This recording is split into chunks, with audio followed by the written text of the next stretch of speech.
嚟到海問投資啦，今日咧我就係好簡單嘅，我就係想同大家講 support and resistance 啦，支持同阻力啦。咁其實好多人可能聽過，但係未知呢個係咩嚟嘅。咁今日就會用例子啦，同埋去用一啲圖表去解釋俾大家知啊。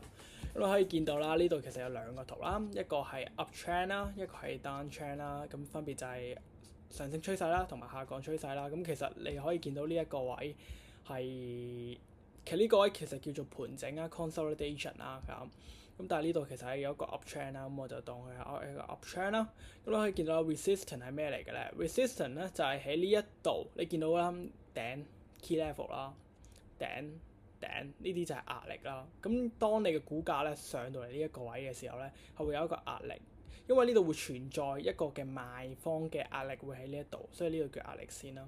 咁反之啦，你落翻嚟呢度就係一個 support 啦，呢個就係一個支持啦。咁你可以啲大戶啊，可能通常會見到啲價格喺呢個位會停留啦，或者呢個係一個可能比較高時框嘅一個支持啦。咁佢哋就會喺呢度買貨啦，所以呢度會有一個買力嘅買方嘅買力嘅，係啦。咁你可以見到啦，我呢度係 highlight 咗呢個係 fake breakout 啦，假突破啦。經常人哋又成日話喂，假突破，又話突破咗嘅，點解呢個係假突破咧？咁假突破咧就代表其實係跌穿咗，但係又快速拉回翻上去喎。咁呢啲咧其實係一個好典型嘅一個洗盤啦。咁你通常點樣去辨別咧？咁我陣間我稍後呢條片我會繼續講嘅。咁去到一個下降趨勢嘅突破啦，或者係一啲嘅壓力同埋支持咧，其實都係一樣嘅道理嘅啫。只不過你諗下張圖係諗向上定諗向下嘅啫。去到呢啲位置。睇你自己想去做咩方向啦，同埋想大方向去邊，咁你自己就去準備你啲 position 喺呢一度啦。咁咧，如果你假突破你嗰個支持線，大力咁樣拉翻上嚟咧，佢就會變到一個更加強嘅支持位啦。咁有機會會形成一個 order block 啦。咁 order block 我會喺下條片會講解嘅。咁 order block 咧，其實係一個好典型，當股價落翻嚟嘅時候，喺呢度係處於一個好大力嘅買力啦。咁就會變成一個更加強嘅支持位啦。咁其實你睇呢啲支持啊、壓力啊，咁你要睇多時框啦，即係可能你睇一日啊、一星期啊，或者4小時圖啦，其實都係一個比較明確啊，或者係比較強硬嘅一個信號啦。咁但係如果你係1分鐘啊、5分鐘啊、15分鐘啊，呢啲只不過可以用嚟做短期嘅參考啦。即使跌破都唔可以代表呢一個係咪真係跌穿或者升穿咧？咁所以如果喺短線嚟講啦，咁你嘅壓力支持係可以用嚟做參考嘅啫，係啦。咁如果多次啦，咁你見到1次、2次、3次，即係咁多次喎，都升唔穿嘅話咧，就代表你係一個好強嘅壓力線啦。咁你就要留意咯。呢度1次、2次、3次，但係呢度係有一個假突破喎，咁代表呢一度其實係一個買方嘅壓力都幾強勁嘅。呢度去進行一個洗盤啦，或者係處於一個更加大嘅貨啦，或者係大戶洗盤去令到一啲比較弱嘅散戶去震走佢哋啦。但係咧，你要小心喎。如果突破咧，你係要配合成交量嘅喎，即係好似呢啲啦，你呢啲突破如果冇成交量，其實即係代表其實係冇人買貨啫，唔係代表賣貨嘅人好強勁啊嘛，係冇人買貨嘅話，咁你呢度冇成交量嘅話，佢容易跌穿嘅話，當你有買力嘅時候咧，個股價好容易就會快速拉翻升嘅。所以點解假突破你又可以用成交量去分別到嘅啫？假突破嘅例子啦，可以見到呢一度啦，其實係呢兩度嘅假突破嚟噶。可以見到呢一度咧，你可以見到一棍就拉翻落嚟咯，即係單日可能高開低走咁樣，一上即刻跌落嚟。不過咧，呢個係指數嚟嘅，咁指數咧其實多數係唔睇成交量嘅，係啦。咁你見到呢度大拉落嚟咯喎，咁其實呢一個就係一個假突破嚟㗎啦，咁就開始跌回落咯喎，係啦。咁你可以去到呢一度，你可以見到先前測試過呢個壓力區間1次㗎啦，咁突破唔成功，咁啊開始落翻嚟啦，咁啊又上翻嚟咯喎，又突破到咯喎，但係之後咧佢又係好快好短時間又拉翻落嚟咯喎，咁呢個就係一個假突破啦。咁你咁短時間你又拉翻落嚟，之後就開始慢慢咁樣進入咗呢個熊市啦喎。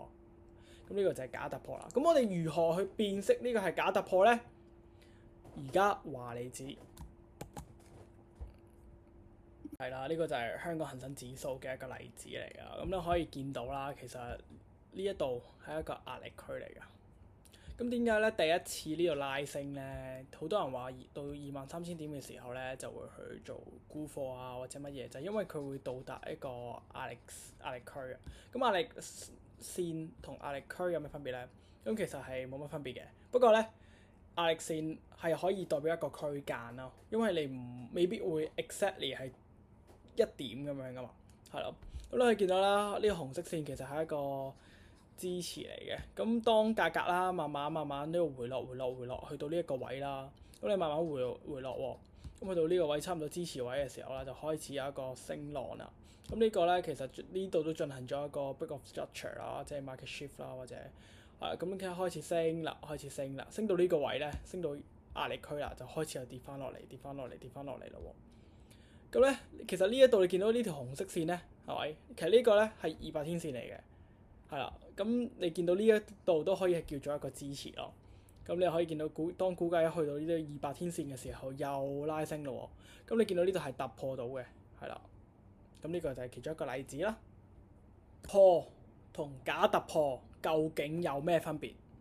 咁好簡單啦，就係成交量不足啦。咁個個都話要睇成交量，因為成交量真係一個好重要嘅一個參考價值嘅喺裏邊嘅。咁但係有陣時有成交量又唔代表呢個唔係假突破嘅喎，所以咧大家要多啲觀察唔同嘅情況啦，去試下去睇翻以前嘅數據啦，乜嘢為之假突破啦？咁當然冇量嘅突破咧，通常都係一個假突破嚟嘅。不過全部都係講機率問題嘅啫。咁可能係突破完之後，隨着放量咁樣升咧，咁呢個就可能係真突破啦。係啦，咁冇量啦，就等於唔可信嘅一個突破啦。咁真正嘅突破其實應該係一個好明顯嘅放量啦。喺突破前應該係縮量突破，應該係咁樣去為之一個突破嘅。咁你突破完之後啦，咁你企唔穩喎，你企唔穩嗰個突破嗰個區間啦，然之後好快回落翻落去，甚至乎跌翻落去嘅話，咁呢一個就係一個假突破啦。咁可能你高開低走，或者你可能你高開收十字星嘅，咁樣都可能係一個假突破㗎。咁同埋第三樣嘢就係你突破嘅時候喺一啲夜市，即係可能恆指收咗市啦，咁你去到夜晚啦，恆指突破喎，咁通常呢啲其實係冇乜嘢嘅 liquidity 啦，或者冇乜嘢嘅活動量啦，咁你喺呢啲時間非主要交易時段裏邊突破咧，呢啲好大可能都會係一個嘅假突破嚟嘅。咁啦，你嘅買入點咯喎，好啦，呢啲係咪突破嘅？咁突破完之後，等佢開始回調嘅時候咧，呢個就係一個買入點嚟嘅，係啦。咁大家睇完呢條片，唔知大家有冇學到啲乜嘢，或者會多咗啲咩資訊啊？係咪？咁如果大家覺得呢啲類型嘅片咧係有用嘅，唔該 comment 啊，同埋俾個 like 啦。因為其實拍一條咁嘅片咧都要好用心機嘅，係啦。咁而家啦，題外話，咁就喺呢個 moment 我喺 IG 係進行緊一個實時嘅交易1個月嘅 strategy 啦，係每一日我都會出 post 啊、出片啊、出 reels 啊，去講我每一日嘅嗰個 strategy 嘅 profit 係如何啦。咁所以如果大家想要多啲 information 咧，其實可以 follow 我哋嘅 IG 啦，同埋 subscribe 我哋 YouTube 啦，獲得更加多真實嘅 YouTube video 啦。多謝大家。